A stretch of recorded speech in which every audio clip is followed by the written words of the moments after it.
अच्छा, तो आपको मिलते हैं 7 करोड़ इन दोनों के बीच में का एंगल निकालने के लिए? नहीं सर, आपको ठेंगा नहीं मिलेगा। इसका नाम होगा बाहुबली। नहीं, बी बार। सिर्फ एक ही कंडीशन है। क्या कंडीशन है सर? सिर्फ एक कंडीशन है कि इनको रोटेट मत करिएगा।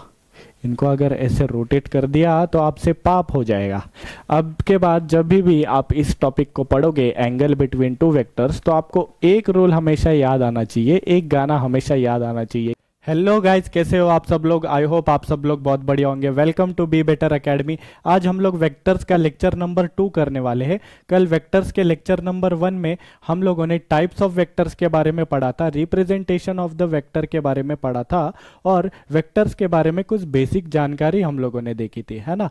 तो आज हम लोग टाइप्स ऑफ वेक्टर्स के उसी टॉपिक को आगे बढ़ाने वाले हैं और नेक्स्ट टाइप्स ऑफ वेक्टर देखने वाले हैं। कल हम लोगों ने इक्वल वेक्टर्स और पैरेलल वेक्टर्स के बारे में डिस्कशन किया था। आज हम लोग तीसरे और चौथे टाइप के वेक्टर्स के बारे में डिस्कशन करेंगे। ओके। और कुछ और टॉपिक्स हम लोग जैसे पढ़ने वाले हैं कि scalar multiplication of a vector क्या होता है, लॉज ऑफ वेक्टर एडिशन क्या होते हैं। ठीक है, तो जल्दी से बिना कोई देरी किए स्टार्ट करते हैं।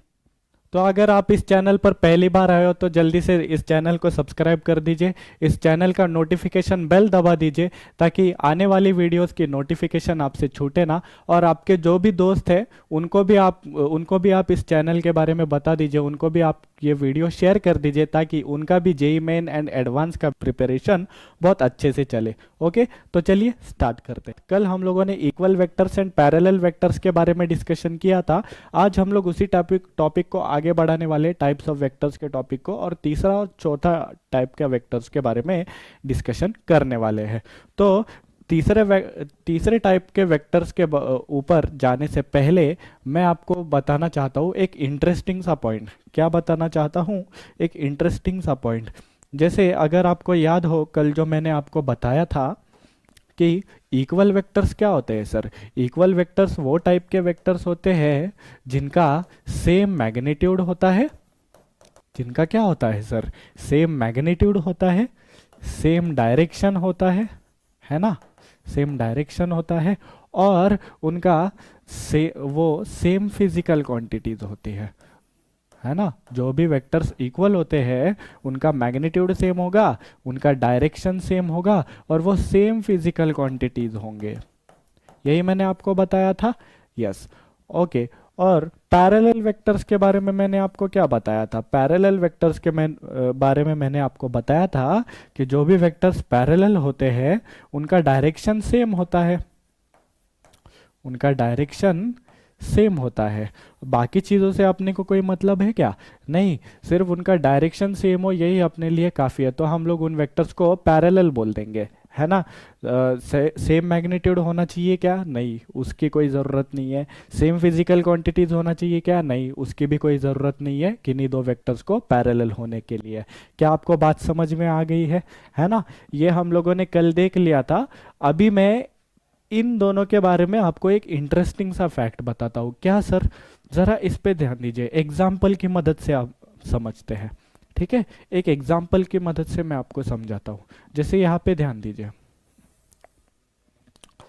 जैसे यहाँ पे ध्यान दीजिए, एक ब्लॉक है 2 kg का, है ना। एक ब्लॉक है 2 kg का, और इस पर अगर मैंने एक फोर्स लगाया F1 बार जो कि है 10 न्यूटन का, और एक मैंने फोर्स लगाया F2 बार जो कि है 10 न्यूटन का। कल वाला ही एग्जांपल ले रहे हैं, सेम टू सेम।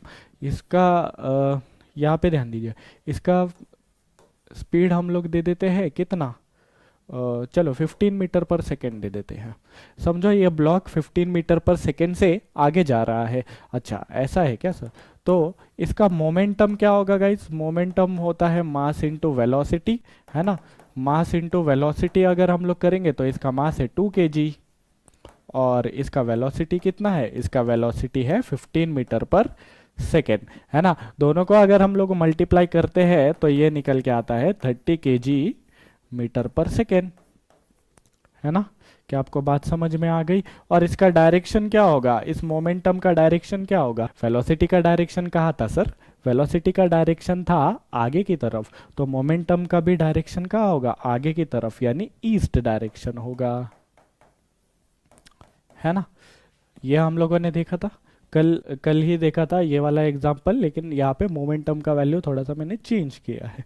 ठीक है, तो यहाँ पे ध्यान दीजिएगा। अगर ऐसा है तो मुझे बताइएगा इन तीनों वेक्टर्स में से पैरेलल वेक्टर्स कौन से हैं। जी sir, F1 bar and P bar ये जो है पैरेलल वेक्टर्स है। F1 बार और P बार ये जो है पैरेलल वेक्टर्स है। अच्छा, ये दोनों पैरेलल वेक्टर्स है, क्यों? क्योंकि इनका डायरेक्शन सेम है ना, दोनों का डायरेक्शन अलोंग ईस्ट है। ओके, दोनों का मैग्नीट्यूड सेम है क्या? नहीं है। उससे हमें कोई फर्क पड़ता है क्या? नहीं पड़ता। दोनों सेम फिजिकल क्वांटिटीज है क्या? नहीं है। उससे भी हमें कोई फर्क पड़ता है क्या? नहीं पड़ता। F2 बार एंड P बार, क्या ये दोनों भी पैरेलल वेक्टर्स है? जी, F2 bar and P bar ये भी पैरेलल वेक्टर्स है। क्या आपको बात समझ आ गई है? ठीक है, ये तो हम लोगों ने कल ही देख लिया था, कुछ नया बताइए सर। अच्छा, नया बताता हूं आपको। ठीक है, ओके। अब मुझे एक बात बताइए, अगर ऐसा है तो पैरेलल वेक्टर्स का कंडीशन था कि उनका सेम डायरेक्शन होना चाहिए, है ना? उनका क्या होना चाहिए? Same direction. अच्छा, तो सेम डायरेक्शन तो sir F1 bar and F2 बार का भी है, राइट? जो कि इक्वल वेक्टर्स है, जो कि क्या है? Equal vectors. अच्छा, F1 बार और F2 बार को कंपेयर कीजिए, सेम मैग्नीट्यूड है, सेम डायरेक्शन है और सेम फिजिकल क्वांटिटीज है, दोनों के दोनों फोर्सेस है ना? तो वो दोनों F1 बार एंड F2 बार एक दूसरे के इक्वल वेक्टर्स हुए, है ना? और उन क्योंकि इक्वल वेक्टर्स के कंडीशन में सेम डायरेक्शन होना ये ऑलरेडी इंक्लूडेड है, तो जो भी वेक्टर्स इक्वल होंगे क्या वो ऑटोमेटिकली पैरेलल हो जाएंगे? क्या वो ऑलरेडी डायरेक्टली पैरेलल हो जाएंगे? जी सर, बिल्कुल हो जाएंगे। जो भी वेक्टर्स इक्वल होते हैं वो ऑटोमेटिकली पैरेलल बन जाते हैं। ठीक है, क्लियर है आपको? इतना सा फैक्ट आपको बताना था। और एक चीज़ मैं आपको बताता हूँ, देखिए ध्यान दीजिए। जो भी वेक्टर्स इक्वल होते हैं वो क्या होते हैं? पैरेलल भी होते हैं। तो हम लोग लिखेंगे all equal vectors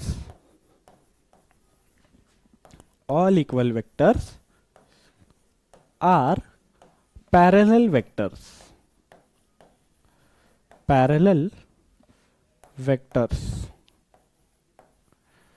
But all equal vectors are parallel vectors, but इसका उल्टा जो है, उसका उल्टा स्टेटमेंट जो है, all parallel vectors are equal vectors, क्या ये भी ट्रू है?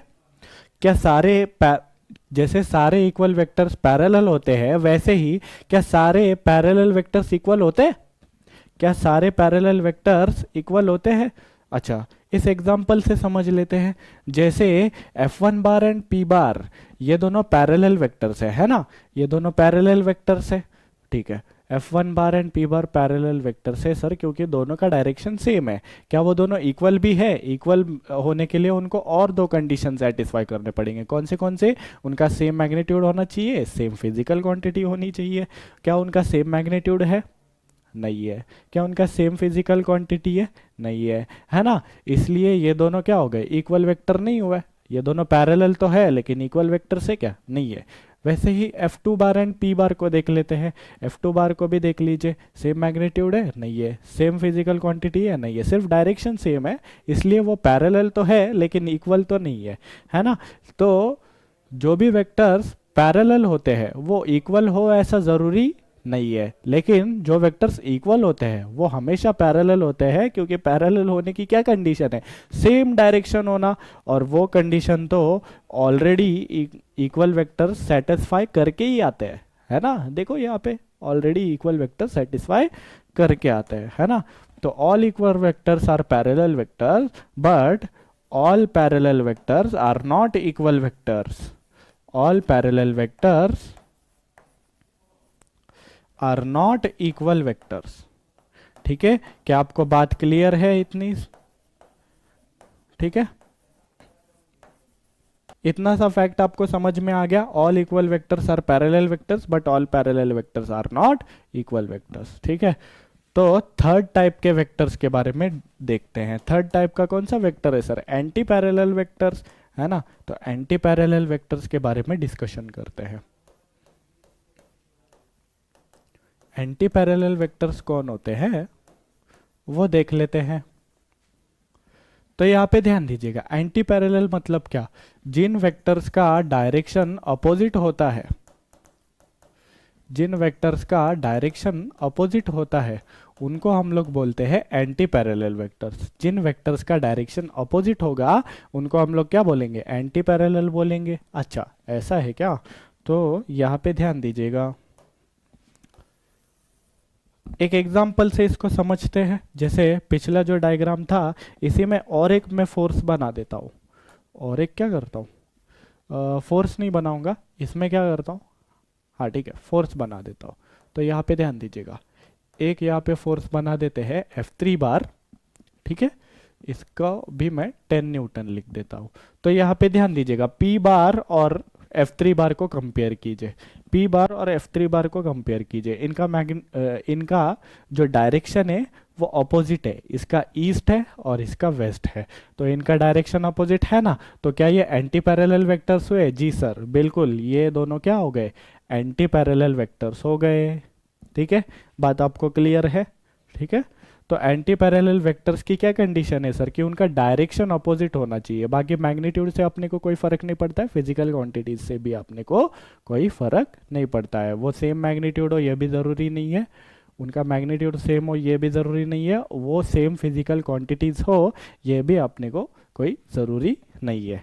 ठीक है, आगे बढ़ते हैं और नेक्स्ट टाइप के बारे में डिस्कशन करते हैं, जो कि है निगेटिव वेक्टर्स, है ना, निगेटिव वेक्टर्स। निगेटिव वेक्टर्स क्या होते हैं सर, निगेटिव वेक्टर्स वो वेक्टर्स होते हैं जिनका सेम मैग्नीट्यूड हो। ठीक है, इनकी क्या कंडीशन है सर, इनका मैग्नीट्यूड सेम होना चाहिए, इनका जो फिजिकल क्वांटिटीज है, ये जो फिजिकल क्वांटिटीज है ये दोनों सेम फिजिकल क्वांटिटीज होनी चाहिए, और इनका डायरेक्शन अपोजिट होना चाहिए। इनका क्या होना चाहिए, डायरेक्शन अपोजिट होना चाहिए। तो यहां पे ध्यान दीजिएगा, इनका क्या होना चाहिए, same magnitude, same physical quantities होनी चाहिए दोनों के दोनों, और सेम और अपोजिट डायरेक्शन होना चाहिए इनका। तो यहाँ पे ध्यान दीजिएगा, यहाँ पे एग्जाम्पल देख लेते हैं। जैसे आप F1 बार और F3 बार को कंपेयर कीजिए, F1 बार एंड F3 बार को अगर कंपेयर करेंगे तो आपको दिखेगा दोनों का सेम मैग्नीट्यूड है, दोनों सेम फिजिकल क्वांटिटीज है, क्योंकि F1 बार और F3 बार दोनों के दोनों क्या है, फोर्सेज है सर, दोनों के दोनों सेम फिजिकल क्वांटिटी है। और दोनों का डायरेक्शन अपोजिट है क्या, जी सर, इसका डायरेक्शन इधर है, इसका डायरेक्शन इधर है। तो F1 bar and F3 bar negative vectors हुए क्या, जी सर बिल्कुल हुए। वैसे ही F2 बार और F3 बार भी निगेटिव वेक्टर्स है क्या, जी सर बिल्कुल है ना, F2 बार एंड F3 बार भी निगेटिव वेक्टर्स है। ओके, तो समझिए, अगर कोई वेक्टर है P बार, अगर कोई वेक्टर है P बार, इसका मैग्नीट्यूड है 5 न्यूटन, और कोई वेक्टर है Q बार, इसका मैग्नीट्यूड है 5 न्यूटन, और ये दोनों अपोजिट डायरेक्शन में है, दोनों का मैग्नीट्यूड सेम है, अगर दोनों सेम फिजिकल क्वांटिटी है तो ये दोनों क्या हो जाएंगे, निगेटिव वेक्टर हो जाएंगे। ठीक है, इतनी बात अगर आपको क्लियर है तो यहाँ पे ध्यान दीजिएगा। अब मुझे एक बात बताइएगा, एंटी पैरेलल होने का क्या कंडीशन था, एंटी पैरेलल होने का कंडीशन ये है कि दोनों का डायरेक्शन अपोजिट होना चाहिए। ठीक है, जो कंडीशन यहाँ पर निगेटिव वेक्टर्स में हमें ऑलरेडी सेटिस्फाई होके मिलती है ना। कोई दो वेक्टर्स अगर निगेटिव है, इसका मतलब उनका डायरेक्शन तो अपोजिट ऑलरेडी होगा, यानी वो एंटी पैरेलल तो ऑलरेडी होंगे। वापस सुनो, जो वेक्टर्स निगेटिव होंगे इसका मतलब उनका डायरेक्शन अपोजिट तो ऑलरेडी होगा, यानी वो दोनों क्या होंगे, एंटी पैरेलल तो ऑटोमेटिकली हो जाएंगे, है ना। तो जो भी वेक्टर्स निगेटिव होते हैं वो एंटी पैरेलल भी हमेशा होंगे, है ना। जो भी वेक्टर्स निगेटिव होते हैं वो एंटी पैरेलल भी हमेशा होंगे। तो यहाँ पर F1 बार और F3 बार पे ध्यान देना, ये दोनों निगेटिव वेक्टर्स है, क्या ये दोनों एंटी पैरेलल भी है, जी बिल्कुल है, क्योंकि इन दोनों का डायरेक्शन अपोजिट है। F2 बार एंड F3 बार को देखिएगा, क्या ये दोनों निगेटिव वेक्टर्स है, हाँ जी बिल्कुल है ना, निगेटिव वेक्टर्स है। और parallel vector, sorry anti parallel vectors भी है क्या, जी सर एंटी पैरेलल भी है, क्योंकि इन दोनों का डायरेक्शन अपोजिट है। ठीक है, क्या आपको बात समझ में आ गई है? तो जो भी वेक्टर्स निगेटिव वेक्टर्स होते हैं वो एंटी पैरेलल भी हमेशा होते हैं, है ना? क्या समझ में आया आपको? जो भी वेक्टर्स निगेटिव होते हैं वो एंटी पैरेलल भी हमेशा होते हैं। तो ऑल निगेटिव वेक्टर्स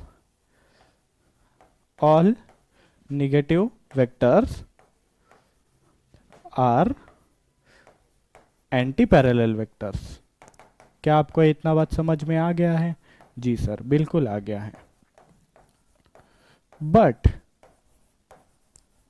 क्या इसका उल्टा भी ट्रू है? क्या all anti parallel vectors are negative vectors? क्या हर एंटी पैरेलल वेक्टर्स का पेयर नेगेटिव वेक्टर्स भी होता है? देखो यहाँ पे ध्यान दीजिए, एंटी पैरेलल कौन कौन है? F3 बार और P बार को कंपेयर कीजिए, क्या ये दोनों एंटी पैरेलल है? हाँ जी बिल्कुल है, क्योंकि इसका डायरेक्शन यहाँ पर है राइट साइड में, इसका डायरेक्शन लेफ्ट है ना? इसका डायरेक्शन ईस्ट है, इसका डायरेक्शन वेस्ट है ना? दोनों का ऑपोजिट डायरेक्शन है, तो ये दोनों एंटी पैरेलल है ना? लेकिन क्या ये दोनों निगेटिव भी है? निगेटिव तो नहीं है सर। निगेटिव क्यों नहीं है? क्योंकि इनका डायरेक्ट मैग्नीट्यूड है ना वो नहीं है सेम, और ये दोनों सेम फिजिकल क्वांटिटी नहीं है। तो बाकी दो कंडीशन भी ट्रू होनी चाहिए इसको निगेटिव बनने के लिए। क्या? सेम मैग्नीट्यूड होना चाहिए दोनों का, और सेम फिजिकल क्वांटिटीज होनी चाहिए, और वो भी नहीं है ना? इसलिए ये दोनों एंटी पैरेलल तो है, लेकिन निगेटिव वेक्टर से क्या नहीं है ना? तो ऐसा ज़रूरी नहीं है कि जो भी वेक्टर्स एंटी पैरेलल हो वो निगेटिव भी हो, है ना? ऐसा ज़रूरी है क्या? ऐसा ज़रूरी नहीं है, ठीक है? But all anti parallel vectors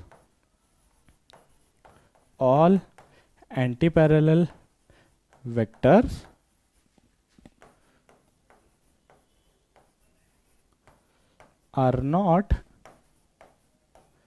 negative vectors. ठीक है? क्या आपको बात समझ में आ गई है? जी बिल्कुल आ गई होगी। ठीक है, तो हम लोग आगे बढ़ते हैं। तो बढ़ते हैं हमारे अगले टॉपिक की तरफ, जिसका नाम है scalar multiplication of a vector. अच्छा, scalar multiplication of a vector क्या होता है सर? समझिए, जैसे कोई एक वेक्टर मैं ड्रॉ कर देता हूँ यहाँ पे, है ना? जैसे मैंने यहाँ पे कोई एक वेक्टर ड्रॉ कर दिया, अरे ये तो काला बन गया। काले की हमें ज़रूरत नहीं है सर, है ना? हम काले हैं तो क्या हुआ, दिल वाले हैं, है ना? तो यहाँ पे ध्यान दीजिए, एक वेक्टर बना देता हूँ ए बार, है ना? इसका नाम रख देते हैं हम लोग ए बार, है ना?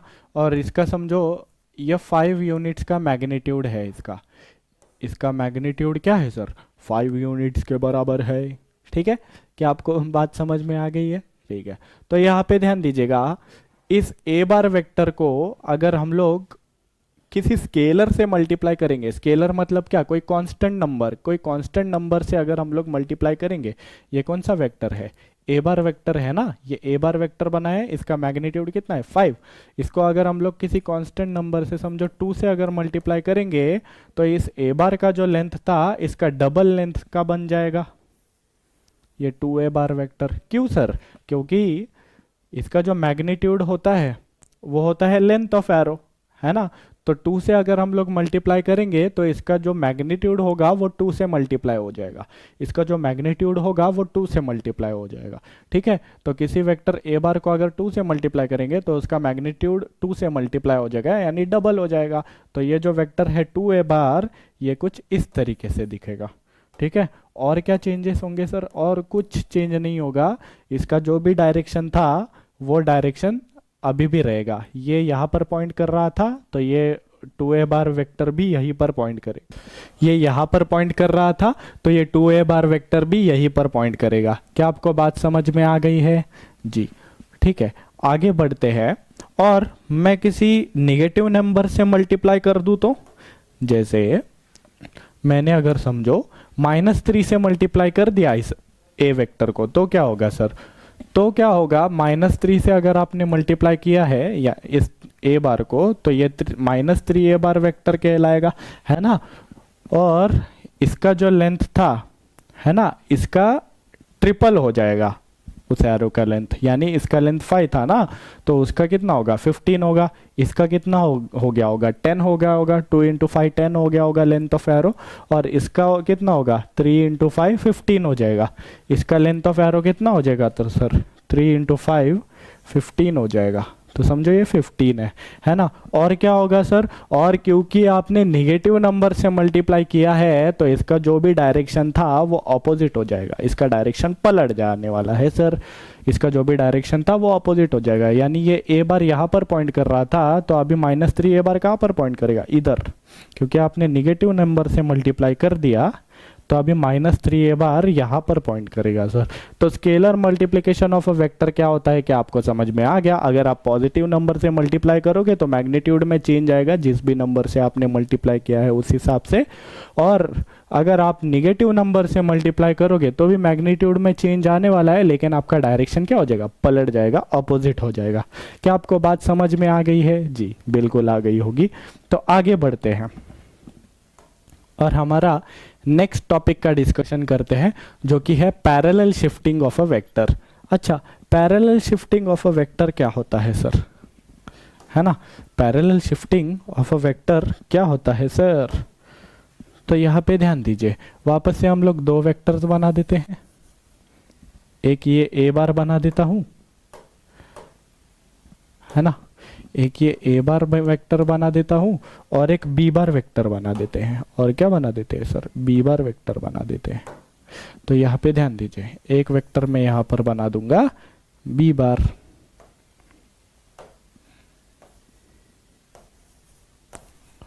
तो यहाँ पे ध्यान दीजिएगा, parallel shifting of a vector का मतलब है किसी भी वेक्टर को हम लोग पैरेलली शिफ्ट कर सकते हैं। क्या कर सकते हैं, पैरेलली शिफ्ट, यानी ऐसे ऐसे ऐसे ऐसे ऐसे ऐसे शिफ्ट कर सकते हैं, ठीक है। किसी भी वेक्टर को उठा के दूसरी जगह रख सकते हैं। सिर्फ एक ही कंडीशन है, क्या कंडीशन है सर, सिर्फ एक कंडीशन है कि इनको रोटेट मत करिएगा। इनको अगर ऐसे रोटेट कर दिया तो आपसे पाप हो जाएगा। क्या हो जाएगा, पाप हो जाएगा, क्योंकि इसका डायरेक्शन तो चेंज हो गया ना। पहले वेक्टर जहां पर पॉइंट कर रहा था हम लोग बोल रहे थे हेड जहां पर भी पॉइंट कर रहा होगा वो होगा वेक्टर का डायरेक्शन। आप लोगों ने इसको अगर रोटेट कर दिया, इसका मतलब वेक्टर का डायरेक्शन चेंज कर दिया, इसका मतलब वेक्टर बदल गया, है ना। तो ऐसा आपको बिल्कुल भी नहीं करना है ना। आप लोगों को वेक्टर को जरा सा भी क्या करना है, रोटेट नहीं करना है, ज़रा सा भी रोटेट नहीं करना है। जो उसका ओरिजिनल पोजीशन है, जो उसका ओरिजिनल डायरेक्शन है वही रहने देना है। सिर्फ आप क्या कर सकते हो, इसको पैरेलली शिफ्ट कर सकते हो। ऐसे ही उठाइए, जहाँ पर ये था उधर से इसको उठाइए, किधर भी रखिए आपको, आपकी मनचाहा जगह पर, है ना। लेकिन इसको घुमाइए मत, इसको क्या कीजिए सर, घुमाइए मत, ठीक है। क्या आपको बात समझ में आ गई है? जी सर, बिल्कुल आपको बात समझ में आ गई होगी, ठीक है। ओके, तो अभी मुझे बात बताइए, ये ए बार को उठा के मैं यहाँ पर रख सकता हूँ, इन दोनों को ज्वाइन कर सकता हूँ, या ऐसे कर सकता हूँ? जी बिल्कुल कर सकते हो सर, ठीक है। तो आगे बढ़ते हैं। जब भी वेक्टर्स को ऐसे ज्वाइन वगैरह करने की ज़रूरत पड़ेगी तो हम लोग क्या करेंगे, parallel shifting of a vector करेंगे। अच्छा, parallel shifting of a vector क्यों करेंगे सर? क्योंकि जो भी वेक्टर्स हम लोग पढ़ते हैं यहाँ पर, वो सारे के सारे हमारे सिलेबस में जो भी वेक्टर्स हम लोग पढ़ रहे हैं वो सारे के सारे कौन है, फ्री वेक्टर्स है, यानी उनको हम लोग पैरेलली शिफ्ट कर सकते हैं। क्या आपको बात समझ में आ गई है? जी सर, बात बिल्कुल समझ में आ गई है। तो यहाँ पे ध्यान दीजिए, तो यहाँ पे ध्यान दीजिए, आगे वाले टॉपिक का डिस्कशन करते हैं और एंगल बिटवीन टू वेक्टर्स के बारे में देखते हैं। एंगल बिटवीन टू वेक्टर्स क्या होता है sir? Angle between two vectors को देखने के लिए हम लोग वापस से दो वेक्टर्स बना देते हैं, है ना। हमारे भाई लोग दो वेक्टर बना देते, है ना। इस वेक्टर का नाम मैं रख देता हूं ए बार, और एक वेक्टर मैं बना देता हूं जिसका नाम है बी बार। इसका नाम क्या होगा? इसका नाम होगा बाहुबली, नहीं बी बार, ठीक है। तो यहाँ पे ध्यान दीजिए, अरे इसको क्या हो गया, पहचानने से ही इनकार कर रहा है, ठीक है। तो यहाँ पे ध्यान दीजिए, इसका नाम हम लोग रख देते हैं बी बार। तो यहाँ पे ध्यान दीजिए, ये ए बार वेक्टर है, ये बी बार वेक्टर है, दोनों के बीच में अगर एंगल देखना है, हमें क्या फाइंड करना है? Angle between A bar and B bar. क्या फाइंड करना है sir? Angle between A bar and B bar. अच्छा, A bar and B bar के बीच में एंगल अगर फाइंड करना है तो आप क्या कीजिए, देखिए यहाँ पर मैं आपको बताता हूँ। अगर आप लोगों ने, आपको क्या करना है अभी? Parallel shifting of a vector करना है। क्या करना है sir? Parallel shifting of a vector. अच्छा, parallel shifting of a vector अगर आप करोगे, इसका मतलब या तो मैं बी बार को मूव करूंगा या तो ए बार को मूव करूंगा। चलो ए बार को मूव कर देता हूँ, यहाँ पर लेके आता हूँ, है ना? तो यहाँ पर लेके आता हूँ। अच्छा सर, यहाँ पर अगर मैं लेके आ गया तो एक बात बताइएगा, अभी एंगल कैसे कैलकुलेट करूंगा? ये जो दोनों के बीच में एंगल होगा, ये होगा ना ए बार और बी बार के बीच में का डायरेक्शन, है ना? अच्छा, तो आपको मिलते हैं 7 करोड़ इन दोनों के बीच में का एंगल निकालने के लिए। नहीं सर, आपको ठेंगा नहीं मिलेगा। क्यों नहीं मिलेगा? क्यों नहीं मिलेगा? क्योंकि एंगल बिटवीन टू वेक्टर्स निकालने के लिए एक अच्छा सा रूल हम लोगों को पता है। क्या पता है सर? रूल याद रखिएगा। देखो यहाँ पे लिख देता हूँ वो रूल में। रूल याद रखिए। क्या सर?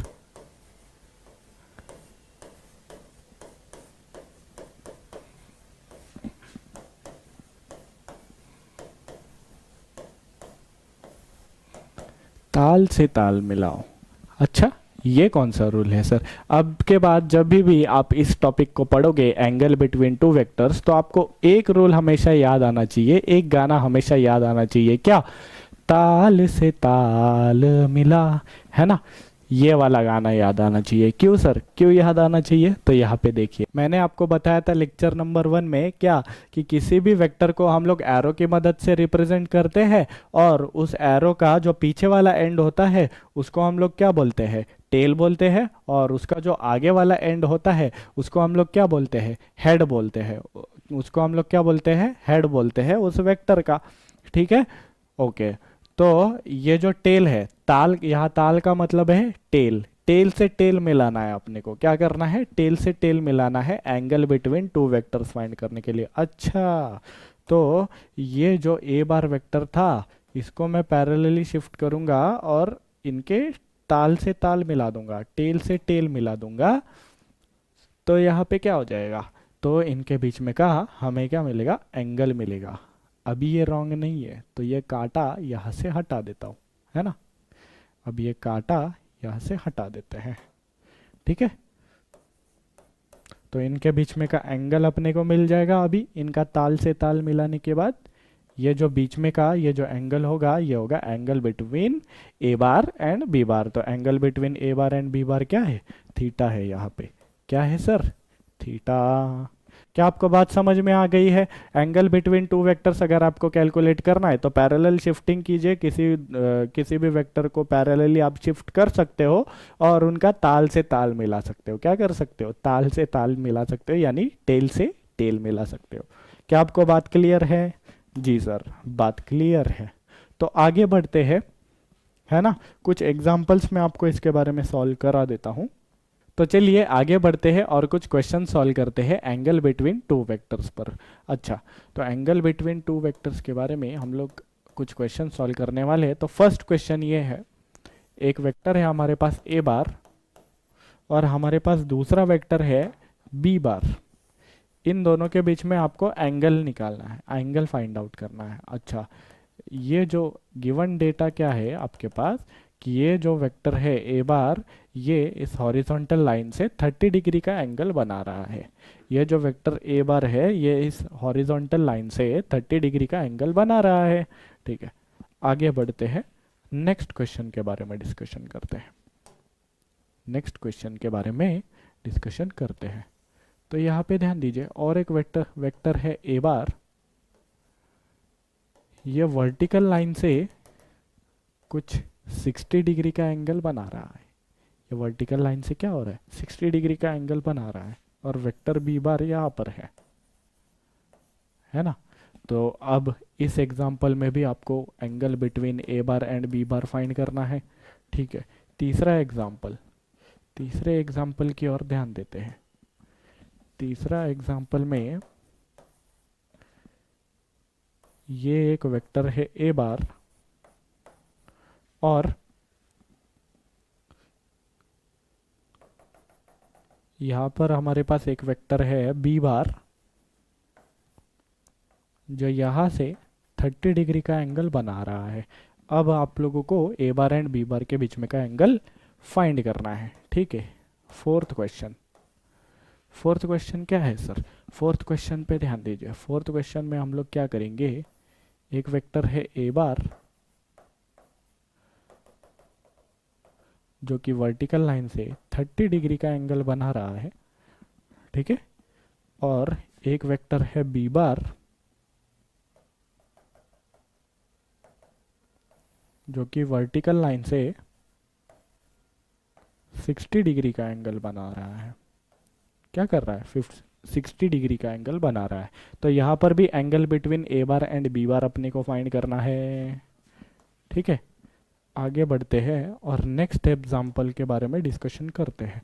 नेक्स्ट यानी आखिरी एग्जाम्पल क्या सर? तो यहाँ पे ध्यान दीजिएगा, ए बार ऐसे है, यहाँ पे बी बार कुछ इस प्रकार है, बी बार कुछ इस प्रकार है ना, और सी बार कुछ इस प्रकार है। और ये इक्विलैटरल ट्रायंगल है, तो यहाँ पर 60 डिग्री एंगल होगा, यहाँ पर भी 60 डिग्री एंगल होगा, यहाँ पर भी 60 डिग्री एंगल होगा। अब आपको angle between A bar and B bar calculate करना है, angle between B bar and C bar calculate करना है, और angle between A bar and C bar calculate करना है। ठीक है, तो ये 5 एग्जाम्पल्स है। चलो एक एक करके सॉल्व करते हैं। आप लोग वीडियो को पॉज करके इन एग्जाम्पल्स को ट्राई कर सकते हो। मैं यहाँ पर एज्यूम कर रहा हूँ कि आप लोगों ने ट्राई कर लिया होगा, है ना, तो मैं सॉल्व कर रहा हूँ। ठीक है, तो देखिए फर्स्ट एग्जाम्पल। फर्स्ट में हम लोग क्या करेंगे सर? अच्छा, फर्स्ट में क्या करेंगे, इस बी बार को उठाएंगे और यहाँ पे पैरेलली शिफ्ट कर देंगे। इस बी बार को उठाएंगे और यहाँ पे पैरेलली शिफ्ट कर देंगे। अच्छा, ऐसा करेंगे क्या? तो फर्स्ट में आंसर के लिए यहाँ पे ध्यान दीजिएगा। फर्स्ट का आंसर हम लोग लिखते हैं। फर्स्ट में हम लोग क्या करने वाले हैं, बी बार को उठा के यह करने वाले हैं। तो ए बार कुछ इस प्रकार था जो कि 30 डिग्री बना रहा था हॉरिजॉन्टल लाइन से, और बी बार कुछ यहाँ पर था। तो बी बार को हम लोग पैरेलली शिफ्ट करेंगे और यहाँ पर लाएंगे। ए बार इस बी बार को क्या बोलेगा, पास आओ, है ना, पास आ जाएगा फिर वो ऐसे बोलेगा तो, राइट। ठीक है, इतने प्यार से अगर बुला रहा है तो कैसे पास नहीं आएगा, है ना। तो यहाँ पे दोनों के बीच में कितना एंगल होगा, 30 डिग्री एंगल होगा। दोनों के बीच में क्या होगा सर, 30 डिग्री एंगल होगा। तो ए बार एंड बी बार के बीच में 30 डिग्री आंसर हो गया। 30 डिग्री क्या हो गया हमारा आंसर। ठीक है, आगे बढ़े। ओके, नेक्स्ट क्वेश्चन नंबर 2 के बारे में डिस्कशन करते हैं। क्वेश्चन नंबर 2 के बारे में डिस्कशन करते हैं। अच्छा, तो क्वेश्चन नंबर 2 में क्या है सर? क्वेश्चन नंबर 2 में यहाँ पे देखिए, है ना, कुछ इस प्रकार का डायग्राम बना हुआ है। यहाँ पर भी हम लोग क्या करेंगे, बी बार को यहाँ पर लाके ज्वाइन करने वाले हैं। बी बार को पैरेलली शिफ्ट करके हम लोग ज्वाइन करने वाले हैं, है ना। तो पिछले एग्जांपल में यहाँ ए बार 60 डिग्री बना रहा था वर्टिकल लाइन से। ए बार क्या कर रहा था, 60 डिग्री एंगल बना रहा था वर्टिकल लाइन से, है ना। और बी बार यहाँ पर पड़ा हुआ था। वापस ये बोलेगा पास आओ, वापस बी बार पास आ जाएगा और इस ताल से ताल मिल जाएगा। क्या हो जाएगा, ताल से ताल मिल जाएगा। अच्छा, ताल से ताल मिलेगा तो क्या होगा, तो यहाँ पे ध्यान दीजिएगा, ये है वर्टिकल लाइन, ये है ए बार, है ना। इस ए बार का कितना एंगल है सर, यहाँ से 60 डिग्री। तो यहाँ पर बी बार आ गया और ताल से ताल मिल गया। ठीक है। तो यहाँ पर मुझे बात बताइएगा, ये बी बार हॉरिजॉन्टल डायरेक्शन में है ना, हॉरिजॉन्टल लाइन के अलोंग है, और ये वर्टिकल लाइन है। तो हॉरिजॉन्टल लाइन और वर्टिकल लाइन में टोटल एंगल कितना होता है? हॉरिजॉन्टल और वर्टिकल लाइन के बीच में कितना एंगल होता है? 90 डिग्री होता है सर। अच्छा, 90 डिग्री अगर होता है टोटल, ये तो 60 है, तो ये बचा हुआ एंगल कितना हो गया? ये बचा हुआ एंगल सर 30 डिग्री हो गया। ये बचा हुआ एंगल कितना हो गया? 30 डिग्री। क्या आपको बात समझ में आ गई है? ए बार एंड बी बार के बीच में कितना एंगल है? 30 डिग्री एंगल है। तो थीटा इक्वल टू कितना आ जाएगा यहाँ पे? 30 डिग्री आंसर आ जाएगा। क्या आपको बात क्लियर है? जी सर, बिल्कुल आपको बात क्लियर हो गई होगी। तो चलिए अगला एग्जाम्पल सॉल्व करते हैं गाइस। अच्छा, तो थर्ड एग्जाम्पल क्या था?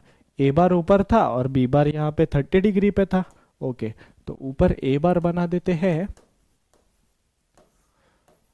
और यहाँ पर हम लोग बी बार 30 डिग्री पर बना देते हैं वर्टिकल लाइन से, है ना। 30 डिग्री पर बी बार बना देते हैं वर्टिकल लाइन से। अच्छा, और हम लोग क्या करते हैं, अभी ए बार को पैरेलली शिफ्ट कर देते हैं। अच्छा, पैरेलली अगर शिफ्ट करेंगे तो क्या होगा? ये बी बार यहाँ पर आ जाएगा, मतलब ए बार यहाँ पर आ जाएगा, है ना। और ये एंगल तो कितना था? 30 डिग्री था, राइट। तो मुझे एक बात बताइएगा, ये टोटल एंगल कितना होता है? ये वर्टिकल लाइन है ना पूरा। ओके, तो ये टोटल एंगल कितना होता है? 180, है ना। 180 में से 30 तो यहाँ पर है, तो बचा हुआ कितना हो गया? 180 माइनस 30। 180 माइनस 30 अगर हम लोग करेंगे तो कितना आएगा? 180 माइनस 30 अगर हम लोग करेंगे तो ये आ जाएगा 150। ये पूरा एंगल कितना होता है? 180 होता है, उनमें से 30 डिग्री तो यहाँ पर है 180 में से, और ये क्या हो गया फिर बचा हुआ? 180 माइनस 30 150 हो गया। 180 माइनस 30 150 हो गया। तो angle between A bar and B bar यहाँ पर कितना आएगा? 150 डिग्री आएगा सर। क्या आपको बात क्लियर है? जी बिल्कुल बात क्लियर है सर। तो आगे बढ़ते हैं, है ना। यहाँ पर फोर्थ क्वेश्चन की तरफ हम लोग बढ़ते हैं। क्या करते हैं? फोर्थ क्वेश्चन की तरफ हम लोग बढ़ते हैं।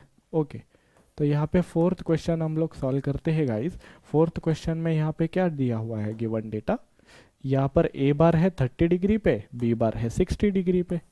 ए बार यहाँ पे 30 डिग्री पर है और बी बार 60 डिग्री पर है। ए बार हो गया 30 और बी बार हो गया 60। तो अभी ए बार एंड बी बार के बीच में का एंगल अपने को निकालना है। ए बार एंड बी बार के बीच में का एंगल अगर हम लोग निकालेंगे तो यहाँ पे ध्यान दीजिएगा, तो हम लोग क्या करेंगे? वापस से ताल मिलाएंगे। क्या हो गया? वापस से क्या करेंगे? ताल से ताल मिलाएंगे। अच्छा, ताल से ताल मिलाएंगे तो यहाँ पे क्या होगा? ए बार होगा यहाँ पे 30 डिग्री पे, ताल से ताल मिलाने के लिए बी बार को वापस यहाँ पे पास में लाएंगे। ए बार इसको बोलेगा पास आओ, है ना।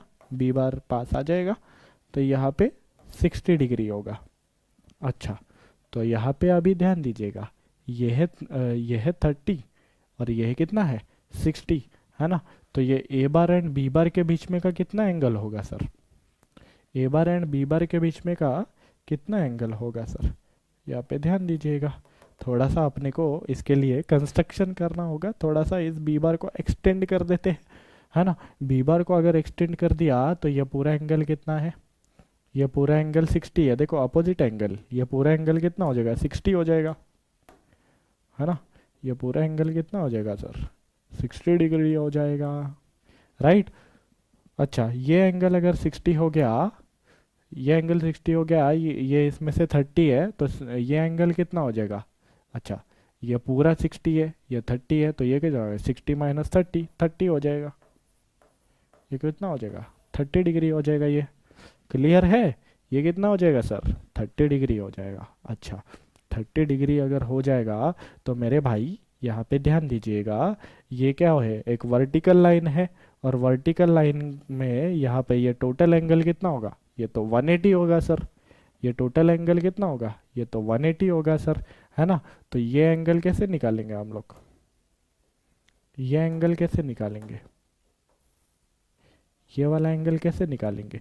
इस पूरे 180 में से ये वाला माइनस कर दो, क्या बोलते हो? इस पूरे 180 में से ये वाला माइनस कर दो। ये टोटल एंगल कितना है? 60। इस पूरे 180 में से इस 60 को माइनस कर देंगे तो ये आ जाएगा। क्या आपको बात क्लियर है? जी बिल्कुल क्लियर। फिर तो ये 30 डिग्री फाइंड करने की ज़रूरत ही नहीं है ना? ओके। इस पूरे 180 में से ये 60 डिग्री माइनस कर दीजिए, ये आ जाएगा 180 माइनस 60। अगर करेंगे तो ये एंगल कितना आ जाएगा? 180 माइनस 60 अगर करेंगे तो ये एंगल कितना आ जाएगा? 120 डिग्री आ जाएगा सर।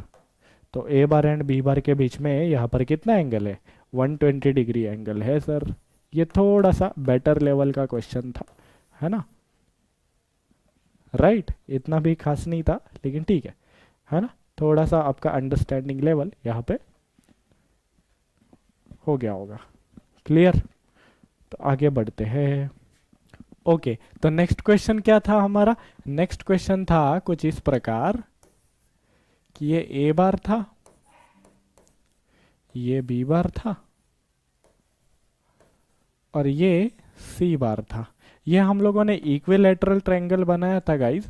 तो इन दोनों के बीच में 60 डिग्री एंगल है, इन दोनों के बीच में 60 डिग्री एंगल है और इन दोनों के बीच में भी क्या है? 60 डिग्री एंगल है। क्या आपको बात समझ में आ गई है? जी बिल्कुल आ गई है ना? तो यहाँ पे ध्यान दीजिए, हमें फाइंड करना है यहाँ पे ए बार एंड बी बार के बीच में का angle, B bar and C बार के बीच में का एंगल और ए बार एंड सी बार के बीच में का एंगल फाइंड करना है आपने को। अच्छा, तो कैसे फाइंड करेंगे? तो मैं क्या कर देता हूँ, बी बार को पैरेलली शिफ्ट कर देता हूँ और यहाँ पे लेके आता हूँ ए बार एंड बी बार के बीच में का एंगल फाइंड करने के लिए, है ना?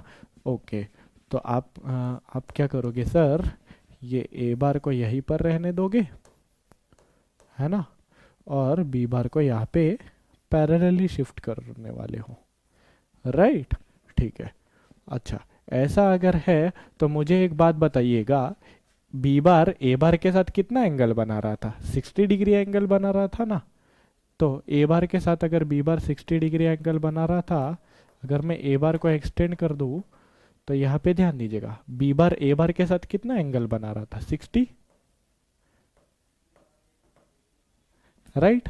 60 डिग्री एंगल बना रहा था। कैसे? यहाँ पे पहले बी बार था ना, यहाँ पे कितना बना रहा था? 60। अगर बी बार को मैं यहाँ पर लेके आया तो पैरेलली शिफ्ट करने से तो कुछ चेंज होता नहीं है डायरेक्शन वगैरह। अब भी ये ए बार के साथ कितना एंगल बनेगा? अगर इसको एक्सटेंड कर दो, अब भी ये ए बार के साथ कितना एंगल बनाएगा? 60 डिग्री बनाएगा। क्लियर? और वैसे भी ये दोनों करस्पॉन्डिंग एंगल से, बी बार को इधर लेके आया, ये दोनों पैरेलल और ये दोनों क्या हो गए? करस्पॉन्डिंग एंगल्स हो गए। क्या आपको बात समझ में आ रही है? जी सर, बिल्कुल आ रही है। ठीक है, आगे बढ़ते हैं और नेक्स्ट डिस्कस करते हैं। तो यहाँ पे मुझे बात बताइएगा, ये टोटल एंगल कितना है? ये टोटल एंगल है 180 और ये कितना हो गया? 60। इस पूरे टोटल एंगल 180 में से ये 60 डिग्री हटा दीजिए, ये एंगल आपको कितना मिल जाएगा? ए बार एंड बी बार के बीच में का angle, A bar and B bar के बीच में का आपको एंगल मिल जाएगा 120 डिग्री। क्या आपको बात क्लियर है? जी बिल्कुल क्लियर है। तो theta between A bar and B bar आपको कितना मिलने वाला है? यहाँ पे ए बार एंड बी बार आपको कितना मिलने वाला है? Theta between A bar and B bar कितना मिलेगा आपको? 120 मिलेगा। ठीक है, वैसे ही अगले बी बार एंड सी बार के बीच में का हम लोग एंगल निकालते हैं। ठीक है, इसको थोड़ा सा छोटा कर देता हूँ और यहाँ पे बी बार एंड सी बार के बीच में का एंगल निकालते हैं। ठीक है, तो यहाँ पे ध्यान दीजिएगा, ये बी बार है और ये सी बार है ना? तो हम क्या करते हैं, इस बी बार को यहाँ पर लेके आ जाते हैं, या सी बार को भी आप वहाँ पर लेके जाओगे तो भी कोई दिक्कत नहीं है ना? तो चलिए सी बार को ही यहाँ पर लेके जाते हैं। तो बी बार कुछ इस प्रकार है और सी बार को मैं पैरेलली शिफ्ट कर दिया मैंने यहाँ पे, ताकि दोनों का ताल से ताल मिल जाए सर। दोनों का क्या हो जाए? ताल से ताल मिल जाए, है ना? तो मुझे एक बात बताइए, सी बार और इसमें कितना एंगल था? पहले 60 डिग्री था। सी बार इससे कितना एंगल बना रहा था? ये बी बार वाली लाइन से कितना एंगल बना रहा था? 60, है ना? तो ये बी बार वाली इसको बी बार वाला जो वेक्टर है इसका जो डायरेक्शन है इसको एक्सटेंड कर देता हूँ, इसका जो एरो है इसको पीछे एक्सटेंड कर देता हूँ, है ना। इसको बी बार वेक्टर को नहीं एक्सटेंड कर रहा हूँ, सिर्फ पीछे डॉट डॉट करके इसका डायरेक्शन दिखा रहा हूँ मैं कि यहाँ पर है ना। तो ये एंगल कितना था पहले, ये एंगल कितना था सर, ये एंगल कितना था, ये एंगल था 60 डिग्री। अच्छा तो सर यहाँ पर भी देखिए ये टोटल एंगल कितना है, ये दोनों तो सेम ही लाइन है ना, ये वाला तो सेम ही लाइन है ना। तो ये टोटल एंगल कितना होगा 180, 180 में से 60 तो यहाँ पर प्रेजेंट है, तो ये कितना होगा 180 में से 60 हटा दीजिए, ये कितना आ जाएगा 120 आ जाएगा सर, कितना आ जाएगा 120 डिग्री आ जाएगा। क्या आपको बात क्लियर है? जी सर बिल्कुल आपको बात क्लियर होगी। ओके तो आगे बढ़ते हैं and A bar and C बार के बीच में का एंगल निकालते हैं। अच्छा ए बार एंड सी बार के बीच में का एंगल हम लोग कैसे निकालेंगे, वापस किसी को एक्सटेंड कर किसी को मतलब पैरेलली शिफ्ट कर देते हैं। तो ठीक है मैं सी बार को अभी पैरेलली शिफ्ट कर देता हूँ, है ना। सी बार को क्या कर देता हूँ सर, पैरेलली शिफ्ट कर देता हूँ। तो यहाँ पे देखिएगा, यहाँ पे ब्लू कलर का इस्तेमाल करते हैं। ए बार कुछ था ऐसे 60 डिग्री बना रहा था इस लाइन से, और सी बार को मैंने पैरेलली शिफ्ट कर दिया और यहां पर लेके आ गया। तो यहां पर गजब सी चीज देखिए गाइस, क्या कीजिए गजब सी चीज देखिए, क्या यह पूरा एंगल 180 है, इसमें से 60 हटा दिया, यह पूरा एंगल 180 है और ये 60 है, 180 में से 60 हटा दीजिए, एंगल मिल जाएगा, है ना। कितना मिलेगा 120 डिग्री मिल जाएगा। तो theta between A bar and C bar भी कितना है 120 डिग्री है। तो theta between A bar and B bar भी था 120, theta between B bar and C bar भी कितना था 120 डिग्री था, और theta between A bar and C bar भी कितना है सर 120 डिग्री है। क्या आपको बात क्लियर है? जी सर बिल्कुल हम लोगों को बात क्लियर है।